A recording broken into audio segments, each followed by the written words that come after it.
பூமி சுழலும் வேகம் படிப்படியா குறைந்து தேய்ந்து நாளின் நீட்சி கூடுதல் அடைந்து கொண்டே வருது.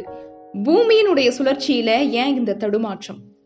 பூமியின் தினசரி சுழற்சி மாறுபாடுகளுக்கு என்ன காரணம்? விஞ்ஞானிகள் 2 முக்கிய காரணிகளை சொல்றாங்க. வானியல் மற்றும் புவியியல் காரணிகள். நிலவு பூமிய ஒரு எளிய வட்டத்துல சுற்றுவது கிடையாது. அதன் பாதை சாய்ந்தும் தடுமாறியும் இருக்கு. நிலவின் நீள்வட்ட சுற்றுப்பாதை காலப்போக்குல மாற்றமடையுது.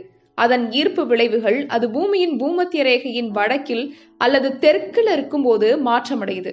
ஜூலை 9, ஜூலை 23 மற்றும் ஆகஸ்ட் 6, 2025 அன்னைக்கு நிகழும் லூனார் ஸ்டாண்ட்ஸ்டில் போன்ற சிறப்பு நிகழ்வுகளின் போது நிலவு பூமத்திய ரேகையிலிருந்து அதன் அதிகபட்ச தொலைவில் இருக்கும்போது பூமியின் சுழற்சிக்கு ஒரு கூடுதல் தள்ளுதலை அளிக்குது. பூமி ஒரு நிலையான மேடை இல்லை. 2004 சுமத்ரா பூகம்பம் போன்ற பெரும் பூகம்பங்களும் பூமியினுடைய நிறை மறுபகிர்வு மூலம் அதன் சுழற்சியை மாற்றியமைக்குது.